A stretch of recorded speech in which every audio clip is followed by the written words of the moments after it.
And unfortunately, it is what our economic system is based on. I have never heard a CEO of a company celebrate selling the same amount as they sold the year before. Anyone working for a company had the boss come up and say, hey, you know, we sold exactly the same as we sold last year. You guys are great. Yeah, I see smiles. Now, I've heard the CEO complain about sales being lower, and I've heard them push for more sales than last year for the coming year, but never happy about the same sales. More is the mantra. And we get caught up in it. And friends, it's killing us. So what can we do? The first thing we can do that will relieve a lot of pressure is to realize, in the end, it's not really my stuff. Listen to these 5 words that can relieve all pressure about stuff. 5 words that come from the very beginning of the Bible in Genesis. 5 words that, if we take them seriously, will take away all the pressure on our hearts, our physical hearts, and our emotional and spiritual hearts. 5 words. In the beginning, God created. At the start of everything we know, God brought everything into being. God created the heavens and the earth. God created what we see and what we don't see. Here's the greatest reliever, and for some the greatest surprise for others. It's not my stuff and it's not your stuff. It's all God's. It's His. And we are here as His caregivers of His stuff. And the users of His stuff to bring others into relationship with Him. To bring others into discovering His love. In the 2nd chapter of Acts, we see the new Christians, as the church began to grow and to develop, that they understood this fact. They shared their possessions with each other. They shared their possessions because they realized it wasn't their stuff. It was God's, and God wanted them to share what they had. I mean, this was so prevalent in the 1st century church that Josephus, who was a Jewish historian at the time, doing one of his major works on history at that time, put a comment, just a couple of sentences in the middle of his vast volume that said, look at those Christians.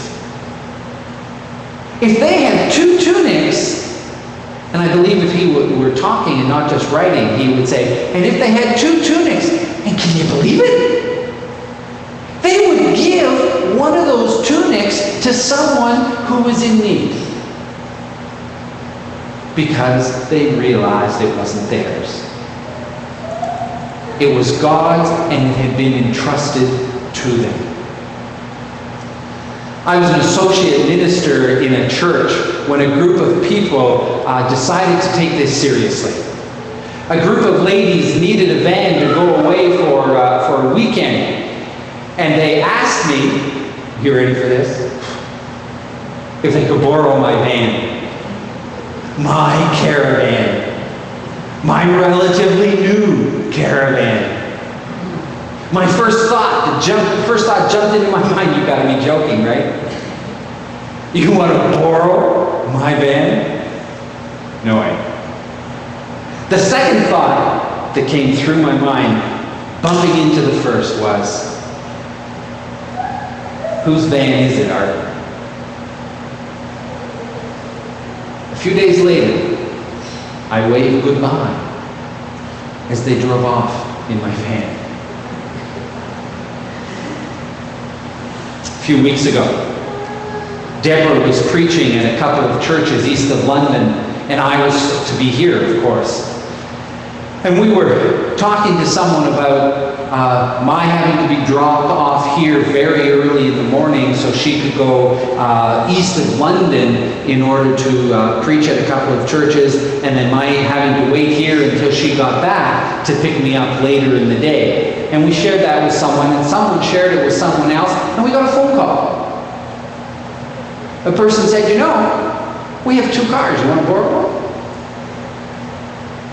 Isn't that when you kind of take the phone and you look like this? Well, we were very thankful, and I went to pick it up for that particular Sunday, and she said, "Oh, I'm going away for a week. Why don't you keep it? Because you're going to need it for 2 Sundays." She had just gotten that car in the past few weeks.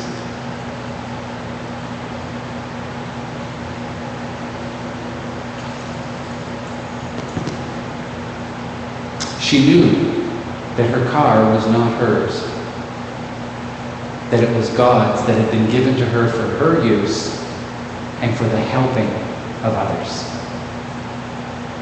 You want to relieve the stress and strain on your hearts, then realize everything you have is not your stuff, it's God's. And that you have it for your benefit, but also for His use. But you see, you can go further to relieve the stress and strain on your heart by doing another thing, by refocusing. TV commercials, radio commercials, newspapers, and magazine ads all encourage our accumulating more and more stuff.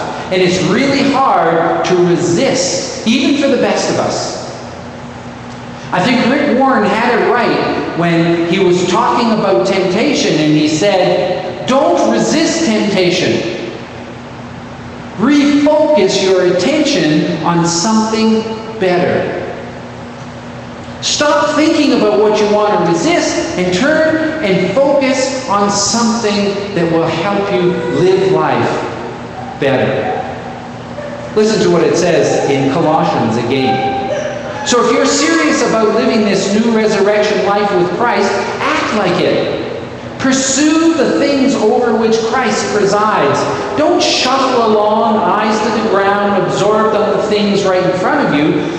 Look up and be alert to what's going on around Christ." That's where the action is. See things through His perspective. Your old life is dead. Your new life, which is your real life, even though invisible to spectators, is with Christ in God. He is your life. What is Christ's perspective? The Apostle Paul helps us here. It's interesting that the Apostle Paul, when he makes lists of things to avoid and get rid of, he also gives lists of things to focus on and do.